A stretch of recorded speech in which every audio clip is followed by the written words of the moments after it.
August 12, 1943. 30,000 feet above Rouen, France. The air is thin, sharp, almost metallic in the lungs. 8 American P47 Thunderbolts limp home after escorting bombers, half their formation gone. The channel glints somewhere behind them. Ahead, just haze and the sinking sun. Lieutenant Jack Reynolds wipes his goggles with a gloved hand.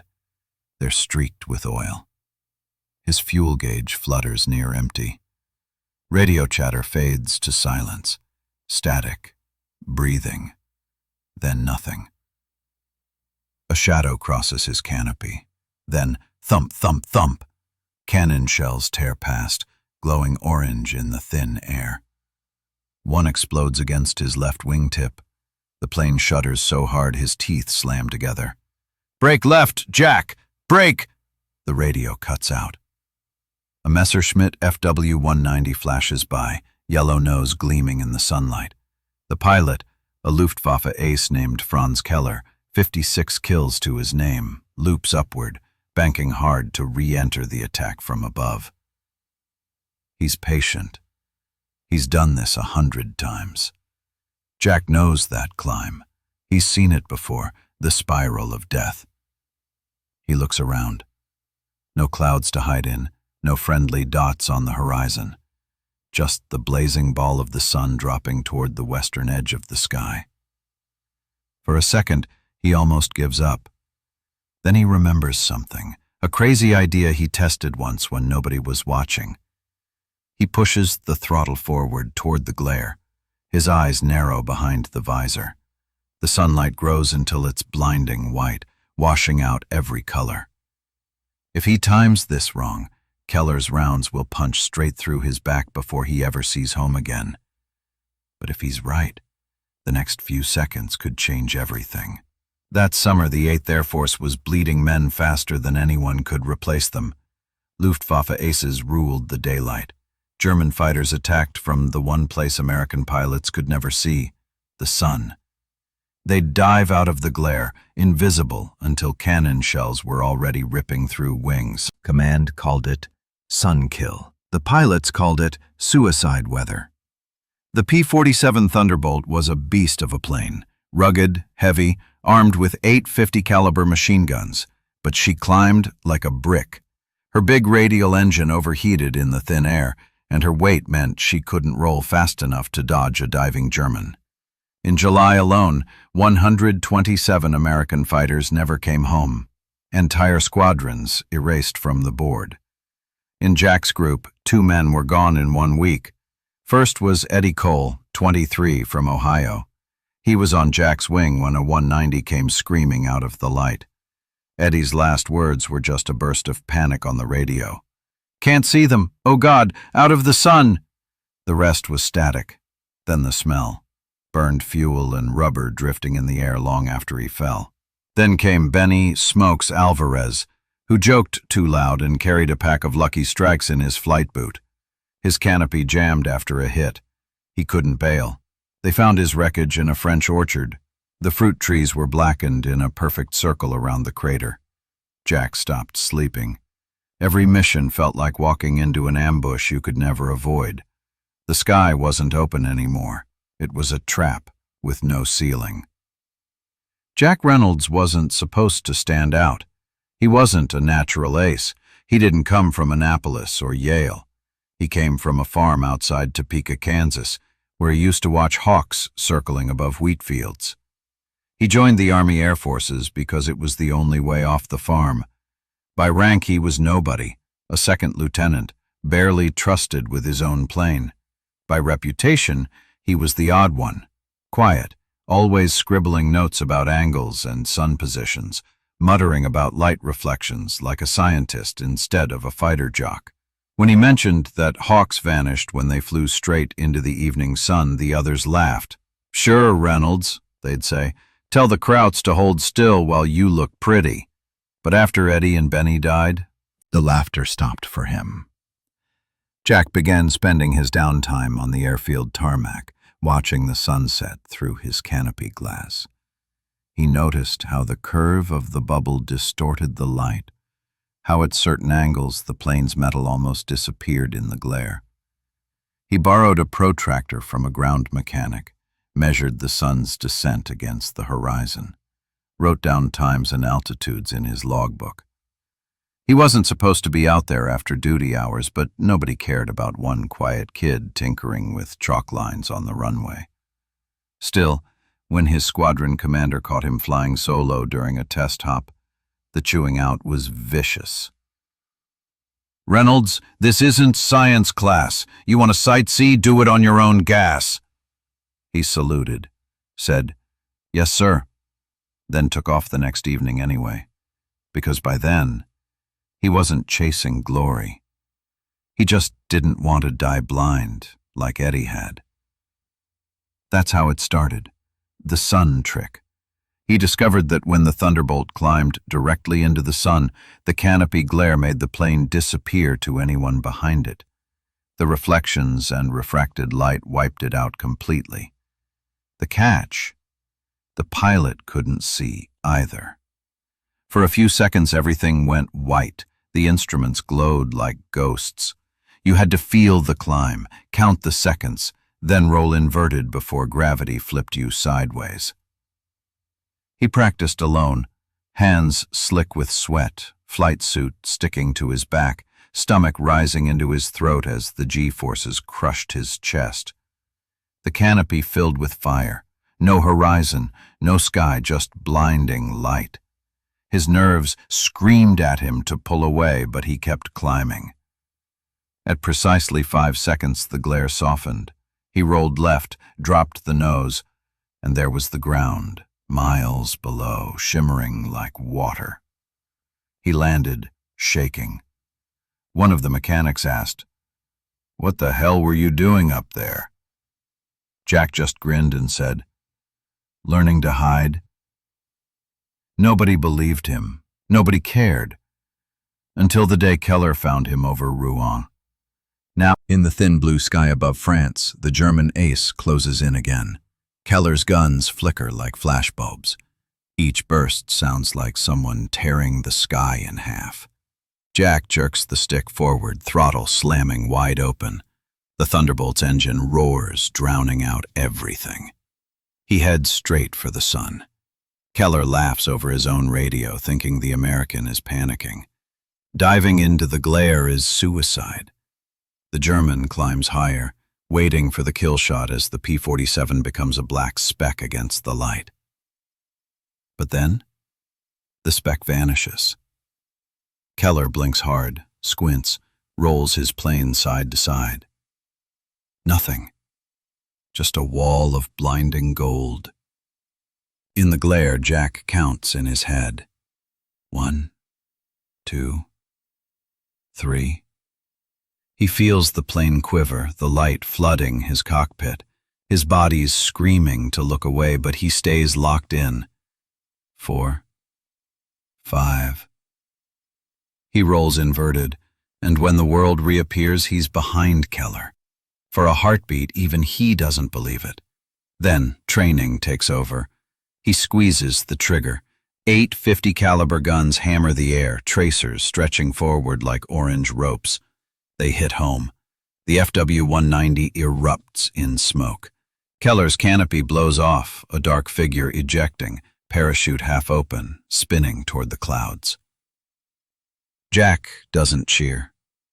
He just exhales. Slow, heavy, disbelieving. The sun blinds him again for a second, as if erasing the kill from sight. He turns for home, engine coughing, eyes burning.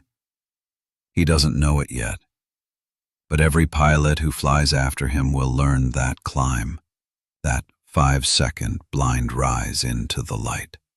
The trick that was never supposed to work, just changed the sky. He lands at an RAF field near the coast, skidding across the strip with one tire blown and a gallon of fuel left. Mechanics sprint toward the plane, ducking as the engine sputters and dies. When they pry open the canopy, Jack just sits there, staring straight ahead. His gloved hands are trembling. "Holy hell, Reynolds," one of them says. "You were supposed to be toast." He blinks, finally managing a shaky grin. Guess the sun blinked first. Word spreads fast.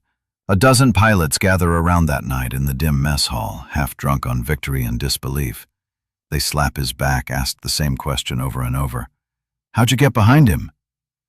Jack just points toward the window, to the orange afterglow still fading behind the clouds. "You can hide in that," he says quietly. They laugh, but it's the kind of laugh people use when they're not sure if they're witnessing genius or madness.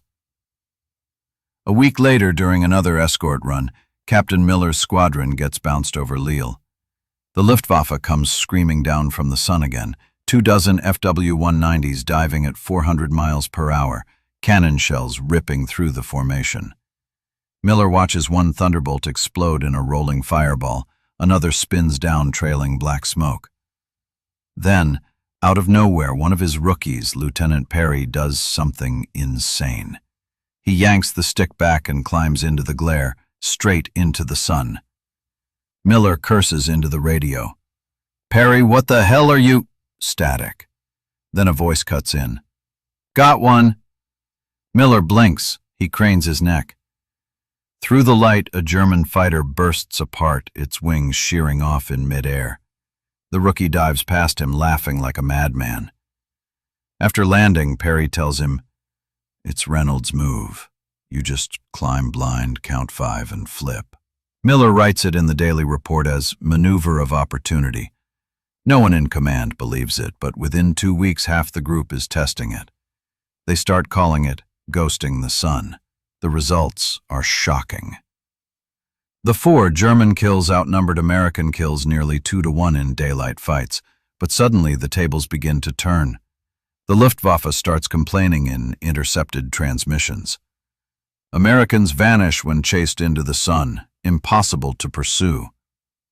In one mission alone, 30 Thunderbolts return home without a single loss. 3 FW190s are confirmed destroyed, all by pilots who used the same trick. The tactic spreads across squadrons unofficially. Nobody writes it in manuals. It's too simple, too reckless, too unorthodox for command to sanction. But to the men flying, it's gospel. They begin timing their climbs, synchronizing watches before takeoff. 5 seconds in heaven, they joke, any longer and you meet God. Mechanics start marking canopies with tiny chalk dots, guides for the right climb angle. Nobody explains why. They just do it. And for the first time in months, American pilots aren't just surviving, they're hunting back. From the German side, it's chaos. Franz Keller's squadron, once untouchable, loses 4 men in 2 weeks.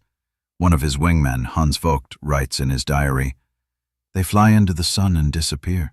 We can't see their exhaust. Nothing. Then they reappear behind us. I don't understand how." Command suspects new equipment, mirrored paint, smoke screens, even secret radar interference. None of it is true. It's just sunlight, angles, and one stubborn farm kid's observation about hawks. Jack flies 3 more missions after that. Each time he uses the sun, each time it works. But on September 3rd, his luck finally breaks. Over Bremen, anti-aircraft fire rips through the formation. One shell bursts right under his belly. The blast flips the Thunderbolt like a coin. Oil sprays across the canopy, turning the world black. "Mayday, mayday, Reynolds, tail hit!" He fights the stick, muscles screaming, the aircraft shaking apart.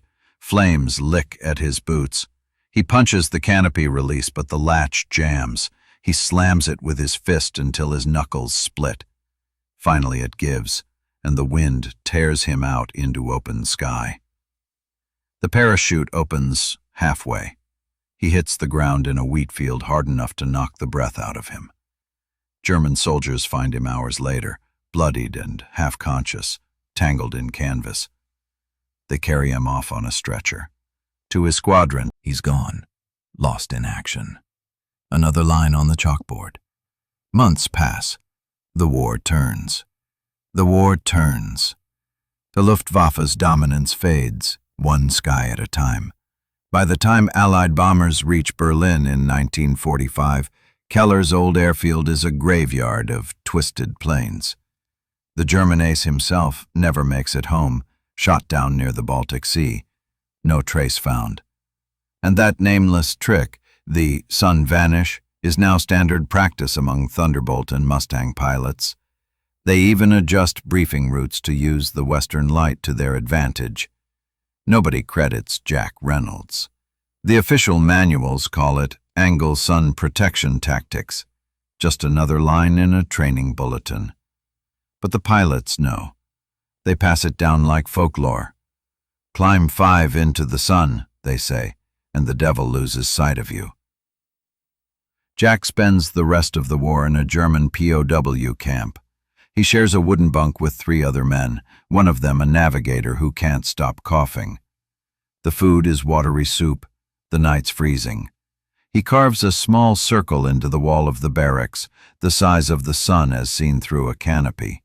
Every morning he stares at it when light spills through the cracks. When the camp is liberated in April 1945, Jack weighs 112 pounds. He walks with a limp, but refuses to be carried out. Reporters never learn his name. The Air Force never writes him up for anything more than pilot, survived enemy action. He doesn't mind. He's just glad to breathe free air again.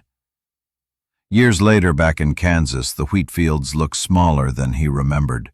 He marries a nurse, builds a small workshop near the airstrip outside town, keeps an old P47 propeller on the wall. When neighbors ask what it's from, he just says, an old friend.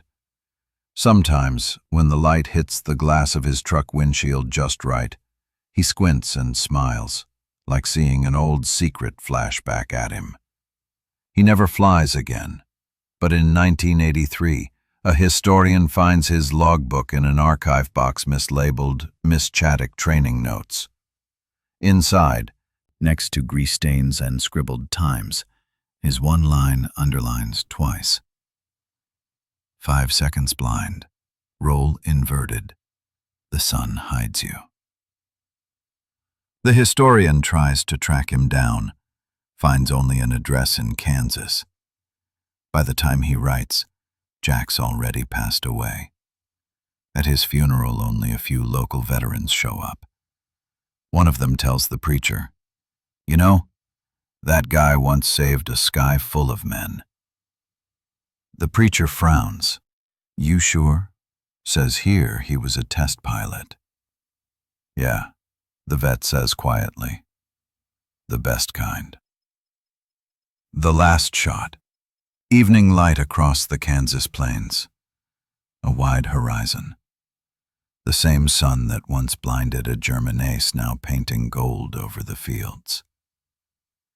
You can almost see it, the ghost of a thunderbolt rising into that fire. 5 seconds of blindness between life and death. If this story hit you the way it hit us, tap like so more people hear it. Tell us where you're watching from in the comments. Our audience runs from small-town mechanics to history teachers. And make sure you're subscribed so these names don't disappear.